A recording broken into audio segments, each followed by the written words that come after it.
Mesdames et messieurs, je m'appelle Anton Stefanov. Je suis journaliste bulgare ayant plus de 20 ans d'expérience professionnelle dans différentes chaînes de radio et de télévision. Comme vous le savez, le 30 juillet, le Royaume du Maroc célébrera le 21e anniversaire de l'introduction du roi Mohamed VI et je voudrais à cette occasion présenter mes vœux les plus chaleureux aux souverains et au peuple marocain. Je saisis cette opportunité pour vous parler d'un sujet qui tient à cœur à tous les Marocains, à savoir le conflit artificiel autour du Sahara marocain qui dure depuis presque un demi-siècle, sachant que cette question est, depuis la création de ce conflit, la cause nationale numéro 1 de tous les Marocains et Marocaines. À ce titre, j'aimerais saluer l'initiative marocaine d'autonomie pour le Sahara que le Maroc a présentée au secrétaire général de l'ONU en 2007 et qui demeure depuis lors la seule et unique solution pour résoudre ce conflit que la communauté internationale a qualifié de sérieuse, de crédible et de réaliste dans la perspective de réaliser la paix et la sécurité dans la région. Depuis novembre 2004 et face à l'échec de tous les plans précédents proposés par l'ONU, le Conseil de sécurité n'a eu de cesse, dans ses résolutions successives consacrées à l'examen de la question du Sahara marocain, d'appeler les parties aux différends à surmonter l'impasse actuelle en recherchant activement une solution politique définitive et mutuellement acceptable. Dans cette perspective, je félicite le Maroc qui est soucieux d'engager une dynamique vertueuse visant à sortir le différend de l'impasse d'un enlisement potentiel. Le Maroc a ainsi entrepris depuis une année et demie une démarche multidimensionnelle, inclusive et participative sur le plan interne et international afin de formuler un projet de statut d'autonomie pour le Sahara conforme à la légalité internationale. Ce souci de recueillir le soutien de la communauté internationale dans la formulation du plan d'autonomie ne s'apparente en aucune manière à l'unilatéralisme. Au contraire, le projet marocain, inspiré des modèles contemporains de résolution de différends territoriaux, témoigne de la sincère volonté du Maroc de trouver une solution politique définitive et mutuellement acceptable aux différends sur le Sahara.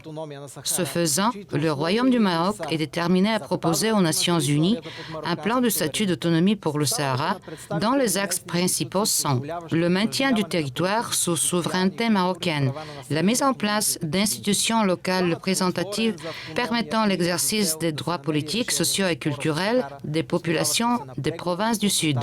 Ouvert, le plan d'autonomie se veut une solution aux différends sur le Sahara basée sur la négociation et la consultation la plus large possible à l'international. De ce fait, il se veut fédérateur et légaliste et non pas un facteur de division ou une manœuvre dilatoire comme s'envertuent à la présenter les États qui se satisfont du statu quo.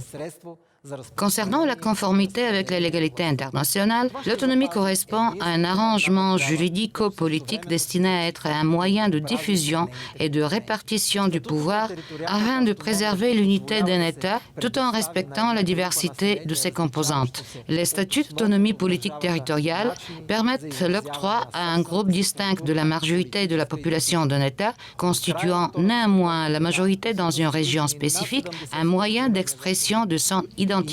Plus de 70 accords sur l'autonomie ont été conclus depuis la fin de la Seconde Guerre mondiale à travers le monde. Cette initiative est conforme au principe d'autodétermination qu'elle réalise à travers une expression libre, démocratique et moderne du statut d'autonomie qui sera issue des négociations. Elle est de ce fait conforme à la légalité internationale puisqu'elle intègre les normes et standards internationaux en matière d'autonomie. Une fois les négociations sur le statut d'autonomie conclues entre les parties, l'accord sera soumis à une libre consultation référendaire des populations concernées.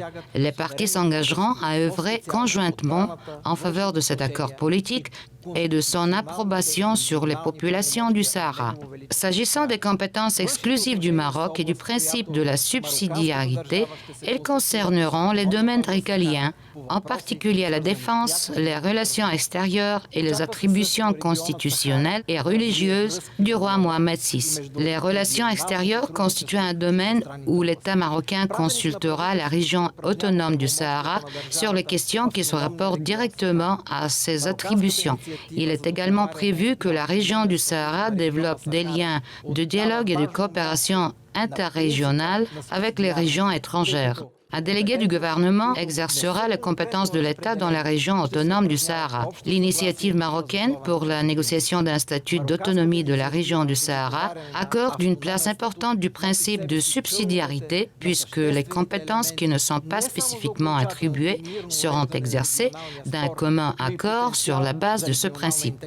Cette initiative porte en germe les éléments essentiels non seulement du règlement définitif et pacifique d'un différend régional, mais également un potentiel d'intégration régionale capable d'assurer le développement de toutes les populations concernées dans le respect de leurs intérêts et de leur diversité. Ainsi, il apparaît manifeste que cette initiative est conforme à la légalité internationale, notamment à l'autodétermination, et s'intègre dans la doctrine onusienne du règlement pacifique des différends. Ouverte et nullement imposée unilatéralement, réaliste puisqu'elle tient compte de la réalité de la situation socio-économique et politique qui prévaut dans les régions du Sahara, pragmatique puisqu'elle prend en compte les spécificités tribales, politiques, économiques, culturelles, générationnelles, professionnelles et de genre. Durable puisqu'elle ouvre la voie à l'instauration d'un climat de paix, de stabilité et de coopération dans l'espace nord-africain et sahélo-saharien et à l'intégration de la sous-région du Maghreb. Basée sur le compromis puisqu'elle constitue une solution d'équilibre qui préserve les intérêts fondamentaux de l'ensemble des parties dans un esprit gagnant-gagnant. Par ailleurs, s'agissant de la pandémie de coronavirus, et alors que le monde entier traverse l'une des périodes les plus difficiles de l'époque d'après-guerre à cause de cette pandémie, j'aimerais louer les efforts consentis par le Maroc pour faire face à la propagation du COVID-19, tant au niveau national que continental et international. En effet, la riposte du Maroc, guidée par son roi, repose sur les piliers de la solidarité, de l'anticipation, de la prévention, de l'approche holistique et de la priorité aux citoyens. Le Royaume a mobilisé et alloué l'ensemble des ressources domestiques disponibles à la riposte à travers le Fonds spécial pour la gestion de la pandémie créé à l'initiative du souverain. Un élan massif de solidarité nationale a permis de doter le fonds de près de 3 milliards d'euros, soit le triple de sa dotation initiale prévue à 1 milliard d'euros. Le fonds a permis de financer une mise à niveau massive et rapide du système de santé en matière de capacité de détection, de prise en charge hospitalière, avec un doublement de la capacité en termes de lits de soins intensifs et l'acquisition d'équipements médicaux cruciaux tels que les respirateurs artificiels. L'impact socio-économique de la pandémie sur les plus vulnérables a pu être mitigé grâce à des mesures innovantes de protection sociale financées par le Fonds spécial. Ainsi, 5,1 millions de ménages ont pu bénéficier de paiements directs, y compris les travailleurs du secteur informel. Le service de santé des Forces armées royales a été mobilisé pour prendre part à la mobilisation contre le COVID-19. Dans ce cadre, les Forces armées royales ont mis sur pied plusieurs hôpitaux de campagne pour renforcer les capacités de prise en charge des patients atteints au coronavirus.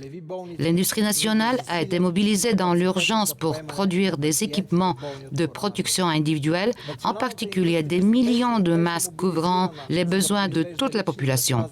C'est ainsi que le gouvernement a pu rendre le port du masque obligatoire dès le 9 avril 2020. Les besoins nationaux étant couverts, l'industrie nationale exporte d'ores et déjà des masques vers plusieurs pays d'Europe et d'Afrique. En parallèle aux efforts nationaux de riposte, le roi de Maroc a lancé une initiative au niveau des chefs d'État visant à créer un cadre opérationnel pour accompagner les pays africains dans leurs différentes phases de gestion de la pandémie. Il s'agit d'une initiative pragmatique orientée vers l'action permettant l'échange d'expériences et de bonnes pratiques entre les pays africains. Un grand nombre d'États et d'organisations internationales ont salué l'efficacité de ces mesures. Ainsi, le porte-parole du haut représentant de l'Union européenne pour les affaires étrangères et la politique de sécurité, M. Peter Stano, a souligné la réponse rapide, concentrée et cohérente du Maroc face à la pandémie. De son côté, l'Organisation mondiale de la santé a affirmé que le Maroc dispose des capacités requises pour faire face à la pandémie, notant que le Maroc s'appuie sur une expérience acquise lors d'une gestion remarquable d'autres maladies infectieuses telles que le syndrome respiratoire du Moyen-Orient. Je vous remercie. Dear friends, dear Moroccans, dear African brothers. My name is Dr.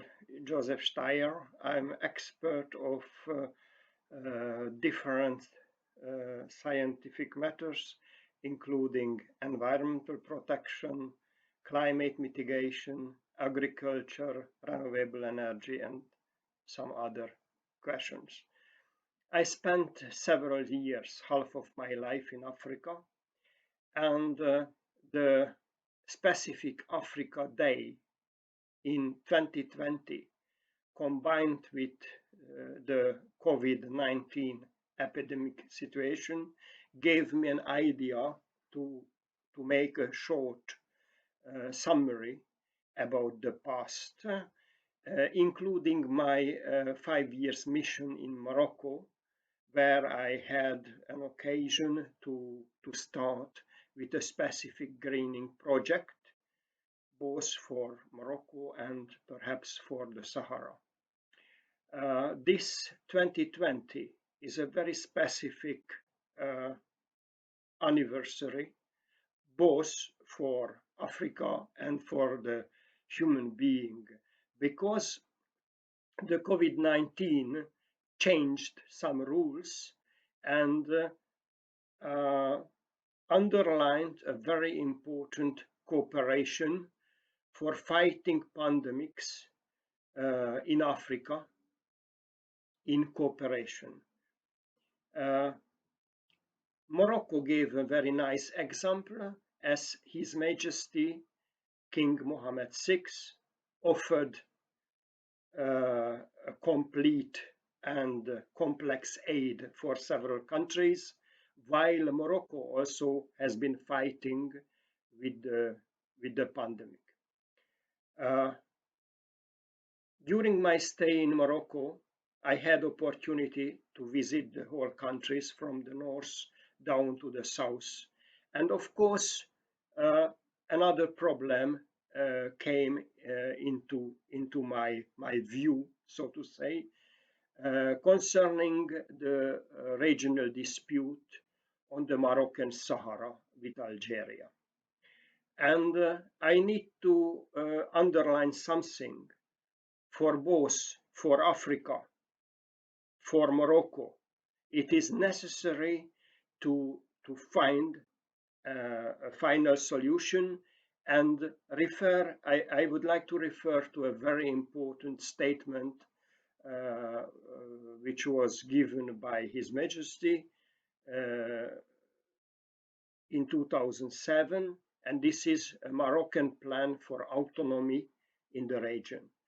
This is something very, very important, and I think a realistic, pragmatic solution, which gives for local people as well as for the neighbors solution. I need to stress something. The peace in the Moroccan Sahara is enormously important for the development of the nations in the area, even for Algeria, because maintaining a special camp and financing a very vast territory in the desert, while the previous conditions supported by petrol prices, hydrocarbons, has been changed, completely changed. So it's time to accept the resolutions of the Peace Council. It's important to find solution without preconditions, and then use together the two nations, or perhaps the three nations, including Mauritania, the resources in the region.